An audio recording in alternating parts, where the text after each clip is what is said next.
Hitler's lightning attack on Denmark and Norway on April 9, 1940, as successful as it was unexpected, severely unnerved the British people and political class. Only a few days earlier, the British Prime Minister, Neville Chamberlain, had reassured the country that Hitler had missed the bus. Yet by April 14th, the Royal Navy had to be dispatched to the west coast of Norway, where a force failed to take Trondheim due to the lack of air power. Only 2 weeks later, on May 2nd, British forces had to evacuate Norway altogether, adding a military humiliation to the long list of diplomatic defeats the government had suffered at the hands of Adolf Hitler. The whole northern flank of the Western Alliance had collapsed in a matter of days, and a significant body of members of Parliament in the British House of Commons were now in a mood to exact vengeance on Chamberlain, the man they blamed for displaying a lack of grip and determination. The four men who met in the cabinet room at number 10 Downing Street on Thursday, May 9, 1940, were under no illusions as to the gravity of their deliberations. The previous night had seen the climactic conclusion of the adjournment debate in the House of Commons, which had turned into an issue of confidence in Chamberlain's conservative-dominated national government. The government's majority had fallen from 200 to only 80, the result of widespread abstentions and at least 41 defections. The Prime Minister was under enormous pressure to resign and allow a coalition government to be formed, which would include the opposition parties. Yet who would succeed him? The only two serious candidates were Lord Halifax and Winston Churchill, and the decision could easily have gone either way. The following presupposes that it did not go to Churchill. Present in the cabinet room were Chamberlain himself with the Foreign Secretary, Viscount Halifax, the government chief whip, David Margesson, and 65-year-old First Lord of the Admiralty, Winston Churchill. The last had clashed violently with Labour MPs at the end of the debate, in which he had stoutly defended the government's record over the recent conduct of military operations in Norway. After a short discussion about the possibility of Chamberlain staying on, which was conclusively ended when the state that the Labour Party leader, Clement Attlee, was known to be unwilling to enter a coalition government under the present Prime Minister, Chamberlain bluntly asked the two candidates whom they thought to take on the premiership. In his memoirs, Churchill records how a long pause ensued. After Halifax had judged that Churchill had had enough time to make a statement of self-abnegation, but had failed to do so, the Foreign Secretary pressed his claim, adamant that he was the best candidate. He pointed out that he was senior to Churchill, was trusted by the Lords and Commons, was the preferred choice of the King and Queen, and enjoyed good relations with the opposition. While Churchill had been antagonizing Labour during the general strike in 1926, he pointedly remarked he had been hors de combat as Viceroy of India. Halifax fully admitted that he was no military expert, but a German attack had yet to materialize on the Western Front. Churchill could, anyway, as Minister of Defense, take over the day-to-day running of the war, albeit with a Chief of Staff committee to ensure that no disastrous flanking operations were decided upon unilaterally.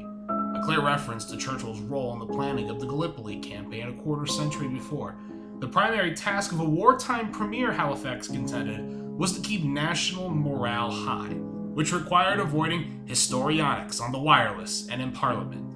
Churchill winced that each dig went home. With Churchill still silent, Margesson then added that Halifax's undoubted moral stature would be invaluable in rallying the nation, and that only the very morning a letter had appeared in the Times, written by the Labour-supporting Oxford All Souls Fellow, A.L. Rose, suggesting that Churchill should be Minister of Defense in a Halifax cabinet. Then the Prime Minister spoke of the wider implications of Halifax succeeding him. He pointed out Halifax's superior qualifications for the post, above all the trust the Conservatives placed in him, and his good relations with the opposition, who had already let it be known that they would serve under him in a coalition government. Grand strategy could be left to Churchill for the duration of the war, but as everyone who had watched his career, the cool judgment required of a Prime Minister was not Churchill's strong suit. Instead, he was considered by many to be overly romantic, prone to bombast, and exceedingly ambitious. Yes, Chamberlain fully admitted Churchill had been proved right about the true nature of Hitler and the inadvisability of appeasement.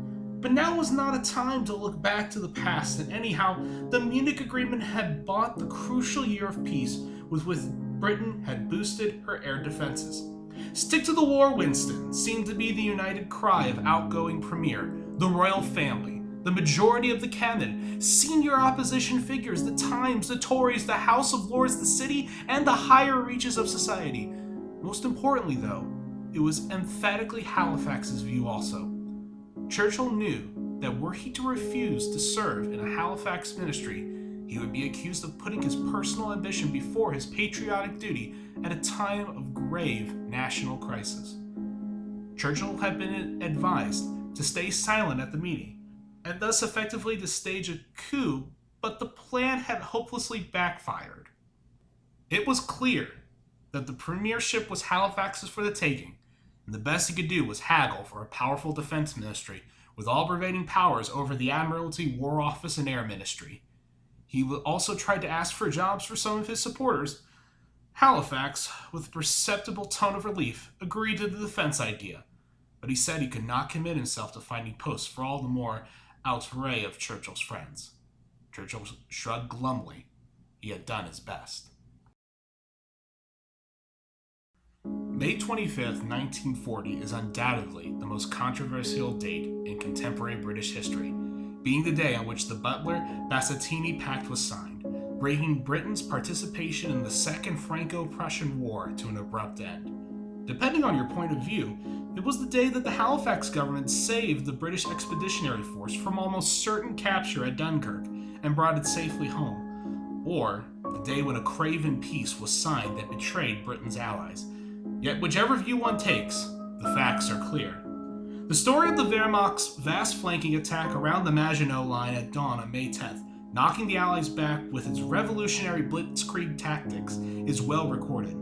By May 24, all objective military analysts agreed on the likelihood of the BEF, then in full retreat toward the Channel ports, being doomed.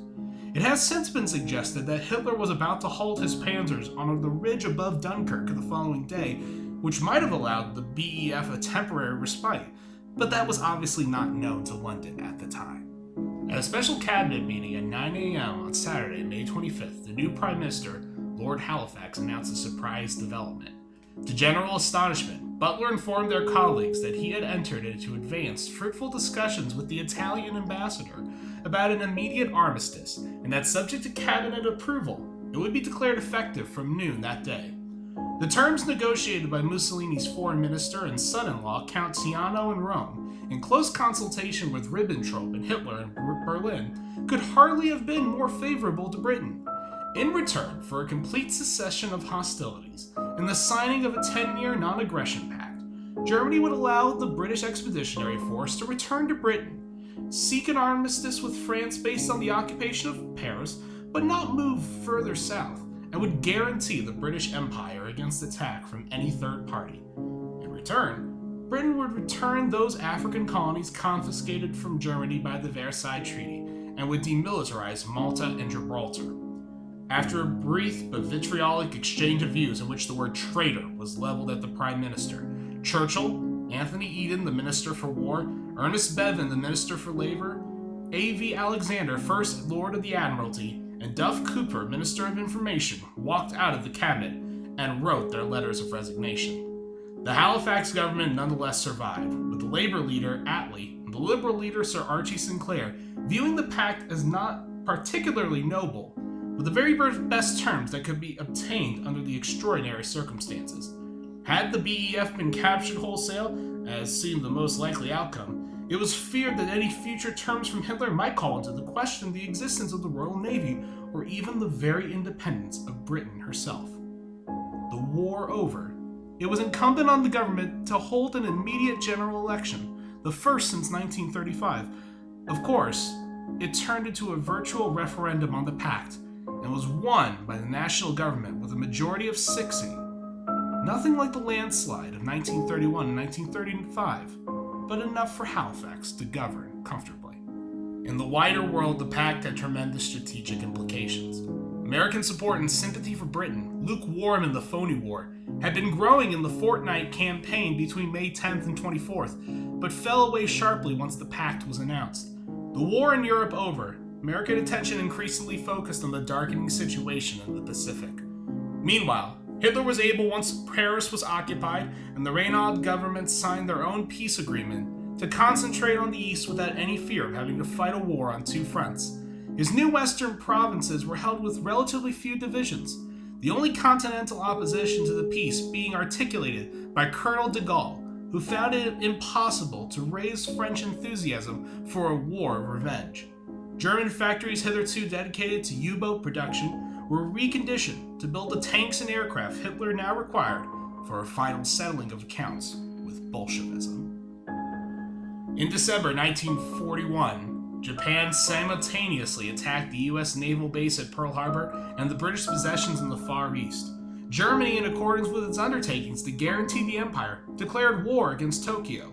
This was a mere pro forma declaration, but President Roosevelt nonetheless made known his appreciation of German effective neutrality in the conflict.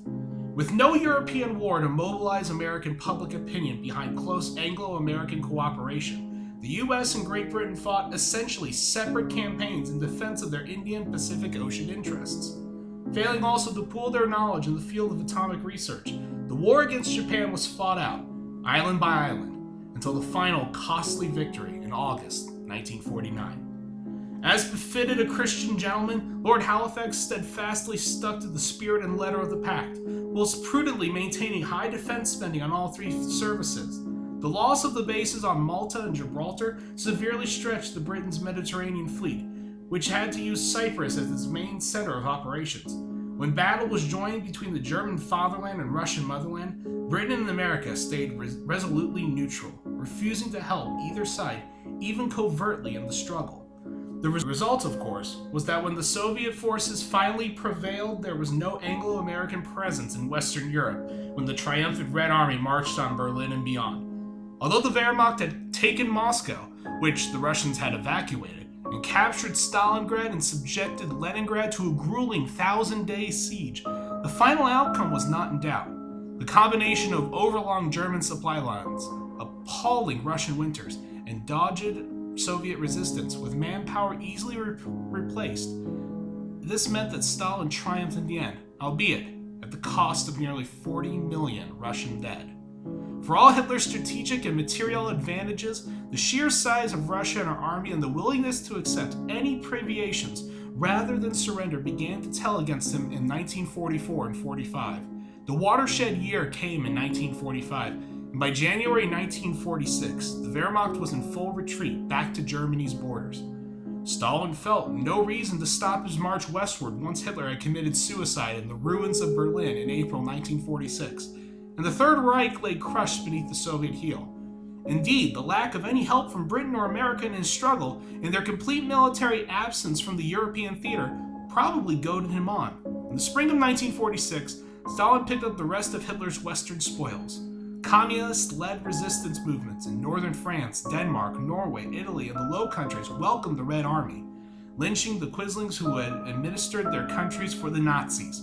Opponents of communism, such as de Gaulle and Bordeaux, were arrested and executed, and there were several unpleasant instances of British businessmen having their heads forcefully shaved. Stalin celebrated May Day 1946 at Versailles. Even Tsar Alexander I in 1815, Pravda declared, had not entered Paris in such glory. Stalin was soon planning how to settle the score with General Franco on his new southern border. With 100,000 Spanish Republican refugees in southern France, he could be assured of an enthusiastic campaign.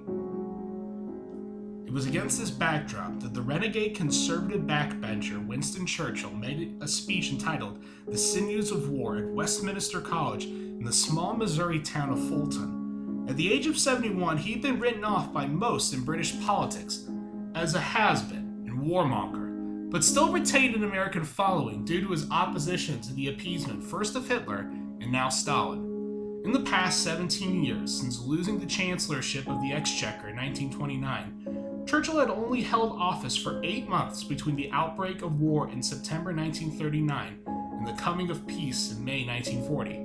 For a man of his undoubted talents, it was a sorry record. Indeed, it was considered a gracious act that Halifax had not had Churchill expelled from the Tory party despite his opposition. From Narvik in the North Sea to Toulon in the Mediterranean, thundered Churchill. From Calais in the English Channel to the very heights of the Pyrenees, an iron curtain has descended across the continent. Behind that lie almost all the capitals of the ancient states of Europe: Warsaw, Berlin, Prague, Vienna, Helsinki, Budapest, Belgrade, Bucharest, Rome, Athens, Sofia, Paris, Brussels, Oslo, Copenhagen, and The Hague. All these famous cities and the populations around them lie in what I must call the Soviet sphere. Churchill's speech went largely unrecorded. He was known not to speak for the British government, and anyhow, he was only stating the obvious. Historical records showed that on the day the speech was delivered, Stalin was not even informed of it. Instead, that same day, the Russian dictator had another, far more important file in his inbox. The debriefing of German scientists, as NKVD agents reported, had revealed that they had been working on a very interesting project to do with the military use of nuclear fission. The file was codenamed Tube Alloys, and it did not take long for Stalin, by then the undisputed master of Europe, with ambitions now stretching further afield, to recognize its potential significance. Well, everyone, I hope you enjoyed this new type of video. I've done a previous what if you want to check that out.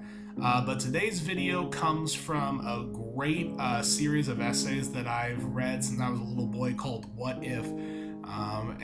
This was one of my favorite ones. The idea that Churchill losing the premiership in Britain during World War II could cause basically a catastrophe unlike whatever we've seen before. And so that's today's video. If you enjoyed this and want more content like this, go ahead and like and subscribe and comment with your own ideas for new what if videos. And I will see you all soon. Bye bye.